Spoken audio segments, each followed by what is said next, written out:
नमस्कार, आप देख रहे हैं एनबी न्यूज में आपके साथ रवि राजपूत। हमारे खास कार्यक्रम स्वर्णिम मध्य प्रदेश छत्तीसगढ़ में आप सभी का स्वागत है। वहीं छत्तीसगढ़ के मुख्यमंत्री भूपेश बघेल ने बड़ी घोषणा की है। उन्होंने कहा कि सभी विभागों में आरक्षण रोस्टर के पालन की नियमित रूप से जांच होगी। सीएम ने ट्वीट कर इसकी घोषणा की है। उन्होंने कहा कि जांच के लिए प्रकोष्ठ का गठन किया गया है।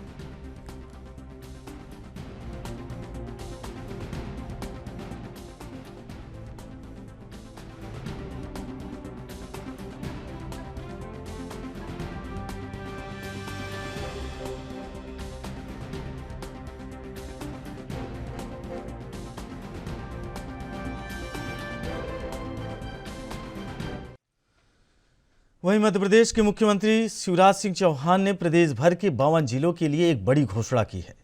सीएम ने कहा कि मध्य प्रदेश के सभी 52 जिलों में एक एक मार्ग का नाम लाडली लक्ष्मी पथ किया जा रहा है। पथ के दोनों तरफ लाडली लक्ष्मी परियोजना के अंतर्गत बेटियों को दी जाने वाली सुविधाओं का प्रचार प्रसार भी होगा।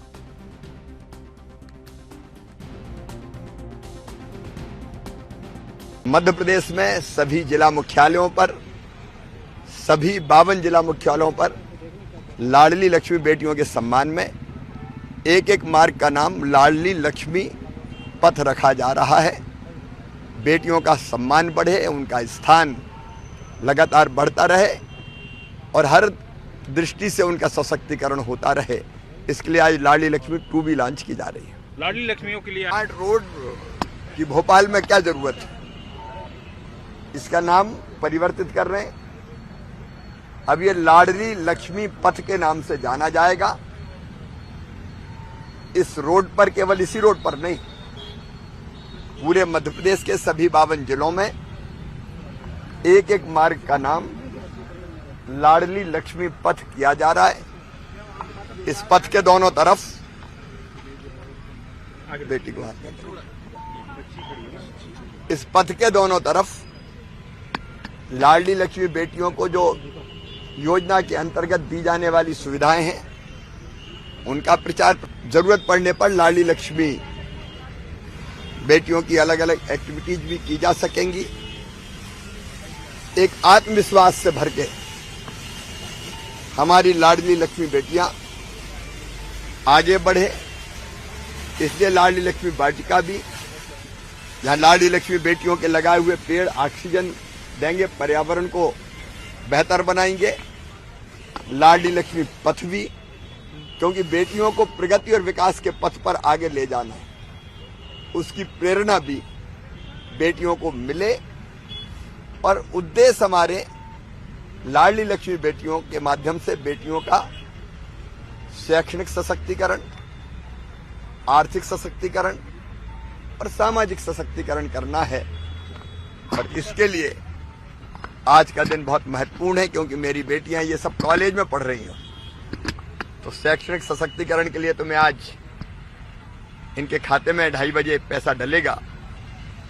एक नई योजना की शुरुआत होगी लाडली लक्ष्मी 2 की, और उसी अवसर पर आज लाडली लक्ष्मी पथ का भी यहां लोकार्पण। बेटियां हमारे सम्मान का प्रतीक है। बेटियों के बिना दुनिया नहीं चल सकती। बेटियों का सम्मान है तो देश का, प्रदेश का सम्मान है, समाज का सम्मान है। और इसलिए उनके सम्मान में समाज को ये प्रेरणा देने के लिए भी बेटियां हैं तो दुनिया है। बेटियों को सम्मान देने के लिए इस पथ का नाम लाडली। वहीं राहुल गांधी की भारत जोड़ो यात्रा के समर्थन में देश भर में कांग्रेसी नेताओं द्वारा जगह जगह भारत जोड़ो यात्रा निकाली जा रही है। इसी कड़ी में ग्वालियर के हजीरा इलाके में कांग्रेसी नेताओं द्वारा भारत जोड़ो पदयात्रा का आयोजन किया गया। कांग्रेस जिला अध्यक्ष डॉक्टर देवेंद्र शर्मा और प्रदेश सचिव सुनील शर्मा की मौजूदगी में बड़ी संख्या में पहुंचे लोग। कांग्रेसी नेताओं ने यात्रा में भागीदारी कर राहुल गांधी के हाथ मजबूत करने का संकल्प लिया। आपको बता दें, कुछ दिनों बाद राहुल गांधी की भारत जोड़ो यात्रा मध्य प्रदेश में प्रवेश करने वाली है। ऐसे में प्रदेश भर में कांग्रेस के नेताओं द्वारा इस यात्रा के समर्थन में इस तरह की यात्राएं निकाली जा rही हैं, जिससे ज़्यादा से ज़्यादा लोग राहुल गांधी के मध्य प्रदेश आने पर उनकी यात्रा से जुड़ सकेंगे।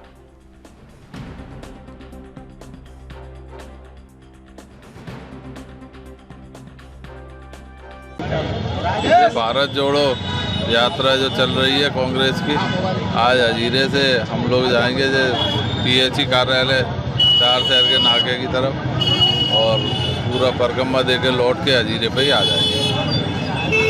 निकाली जा रही है, क्या उद्देश्य? भारत जोड़ो यात्रा है, ये जगह हर क्षेत्र में भारत जोड़ो में यही संदेश है कि ये जो जिस तरह से देश में नफरत फैलाई जा रही है और जिस तरह से आज देश को भ्रमित किया जा रहा है, सब लोगों को भारत जोड़ने का संकल्प लिया है राहुल गांधी जी ने। तो हमारा भी यही कहना है कि नफरत छोड़ो, भारत। वहीं मध्य प्रदेश के गृह मंत्री नरोत्तम मिश्रा ने कांग्रेस की भारत जोड़ो यात्रा को फिर निशाने पर लिया है। उन्होंने कहा कि राहुल गांधी की यात्रा अब भारत जोड़ो यात्रा की जगह फिटनेस यात्रा में तब्दील हो गई है। राहुल गांधी और गांधी परिवार की इमेज बनाने के लिए यात्रा निकाली जा रही है। वहीं कांग्रेस विधायक बाबू जंडेल का खंभे पर चढ़ने की हरकत को भी नरोत्तम मिश्रा ने गलत बताया है। गृह मंत्री ने अक्षय कुमार की फिल्म राम सेतु की तारीफ करते हुए कहा कि सभी को यह फिल्म जरूर देखना चाहिए।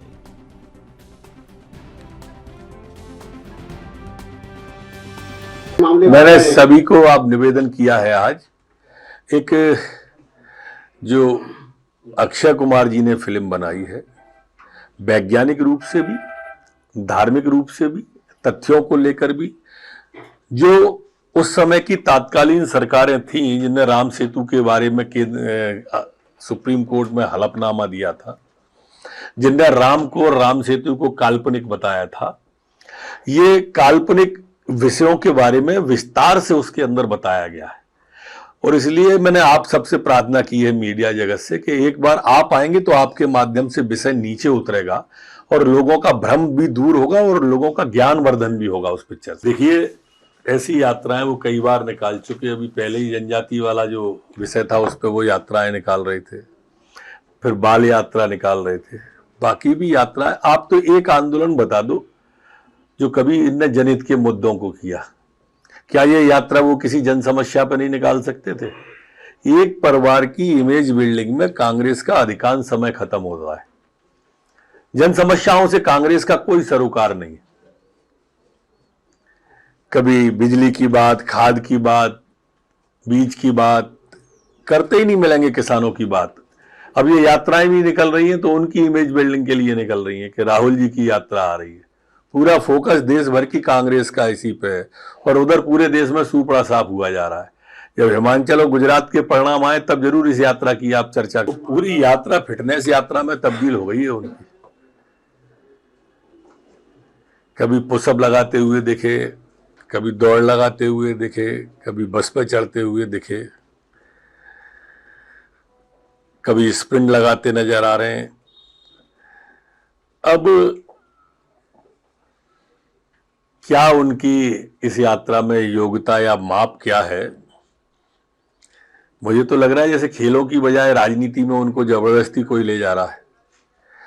अच्छी फिटनेस हो गई है, बधाई। खतरनाक है विषय। समझदार विधायक हैं बाबू सिंह जी। दुर्भाग्य से या संयोग से बिना विभाग को सूचना दिए चढ़े और लाइन चालू हो गई होती तो हम सबके लिए पीड़ादायी प्रसंग होता। बाबू सिंह जी समेत बाकी के लोगों से भी प्रार्थना है कि ऐसा कोई स्टंट अगर करना है तो जानकारी तो देना चाहिए प्रशासन को। विषय आप उठाएं, उसकी गंभीरता क्या है, उसमें खतरा क्या है, ये सब विषय सोच के हो सकते हैं। और इसलिए मैं निवेदन करूंगा कि ऐसा नहीं करना चाहिए। माननीय प्रधानमंत्री जी और माननीय गृह मंत्री जी के द्वारा, जो गृह मंत्री जी के द्वारा बैठक बुलाई गई थी राज्यों के गृह मंत्रियों की, उन सभी विषयों पर आज नीचे उतारने की दृष्टि से विषयों को मंत्रालय में बैठक करूंगा। मादक पदार्थों की रोकथाम, ड्रग्स की, नशीले पदार्थों की, टूरिस्ट जो पुलिस के बारे में है वो विषय है, वन नेशन वन यूनिफॉर्म जो माननीय प्रधानमंत्री जी के उद्बोधन में आया था, और बहुमंजिला पुलिस आवास थानों के ऊपर वाला, जो माननीय प्रधानमंत्री जी ने कहा था। ऐसे अन्य विषयों के साथ में बैठक हो। आज कोरोना के संपूर्ण प्रदेश में 10 नए प्रकरण आए हैं, जबकि 9 लोग ठीक होकर अपने घरों और गंतव्य की ओर गए। आज जो सैंपल कलेक्शन हुआ वो 3,304 सैंपल कलेक्शन हुआ है। संक्रमण दर वर्तमान में हमारी 0.30 है, जबकि रिकवरी की दर हमारी 98.7 बनी हुई है। पिछले 24 घंटे में कोई भी व्यक्ति संक्रमित नहीं हुआ है। पुलिस का जवान जो वैक्सीनेशन हुए हैं प्रदेश में 1,335 लोगों का वैक्सीनेशन हुआ है। अभी तक जो कुल वैक्सीनेशन हुआ है वो 13,33,11,451 लोग। वहीं छत्तीसगढ़ के भाजपा अल्पसंख्यक मोर्चा के अध्यक्ष शकील अहमद अपने एक दिवसीय प्रवास पर राजनांदगांव पहुंचे। अध्यक्ष शकील अहमद ने मीडिया से चर्चा करते हुए कहा कि छत्तीसगढ़ के हर जिले, हर ब्लॉक, हर गांव का विकास हुआ है। उन्हीं विषयों को लेकर हम जनमानस के पास जा रहे हैं और उन्हें अवगत करा रहे हैं कि भारतीय जनता पार्टी जो कहती है वो करती है।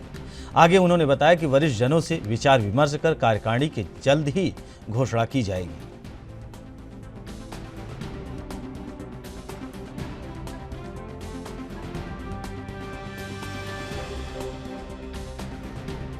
आज तो हम यहाँ हमारे जो पूर्व मुख्यमंत्री और हमारे सबके लोकप्रिय नेता, जिनके नेतृत्व में 15 साल भारतीय जनता पार्टी के साथ साथ छत्तीसगढ़ के प्रत्येक व्यक्ति का विकास हुआ है और छत्तीसगढ़ का हर जिले का विकास हुआ है, हर ब्लॉक का विकास हुआ है, हर गांव का विकास हुआ है।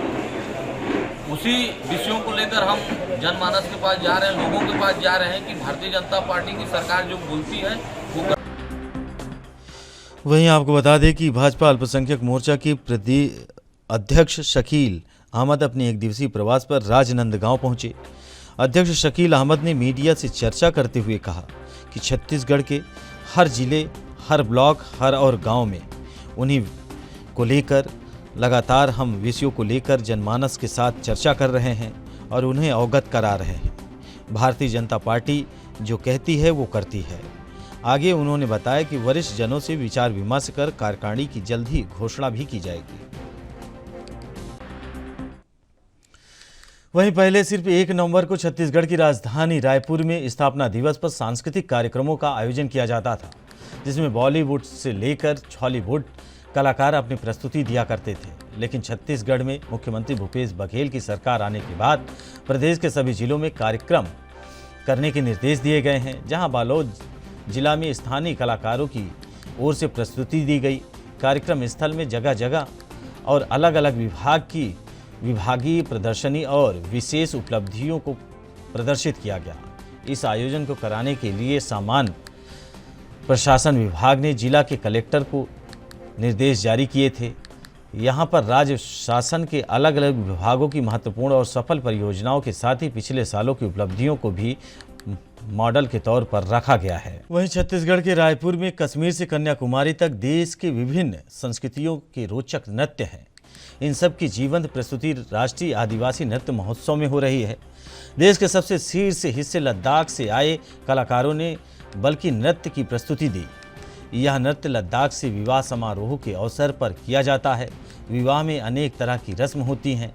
इन सभी रस्मों की सुंदर प्रस्तुति आज लद्दाख से आए लोक कलाकारों ने की। पहाड़ी क्षेत्र के अनुरूप खास तरह की वेशभूषा और वाद्य यंत्रों के माध्यम से दी गई प्रस्तुति से लद्दाख का लोक जीवन दर्शकों के आंखों के सामने जीवंत हो गया। मुख्यमंत्री भूपेश बघेल के नेतृत्व में आयोजित राष्ट्रीय आदिवासी नृत्य महोत्सव के माध्यम से लोग राष्ट्रीय लोक सांस्कृतिक की खूबसूरती और वैविध्य की महसूस कर रहे हैं और देख पा रहे हैं कि भारत अपनी सांस्कृतिक विशिष्टताओं से कितना समृद्ध है। वहीं आपको बता दें कश्मीर से लेकर कन्याकुमारी से आए कलाकारों ने छत्तीसगढ़ में आदिवासी समाज के द्वारा आयोजित किए गए नृत्य महोत्सव के कार्यक्रम में उन्होंने प्रस्तुति दी। वहीं उनके वेशभूषा और रंग को देखकर दर्शकों में खासा उत्साह दिखाई दिया। लोग खुश हुए। सीएम भूपेश बघेल की तारीफ करते लोग थक नहीं रहे थे। लोगों का कहना है कि सीएम बघेल के नेतृत्व में छत्तीसगढ़ विकास के रास्ते पर लगातार अग्रसर है।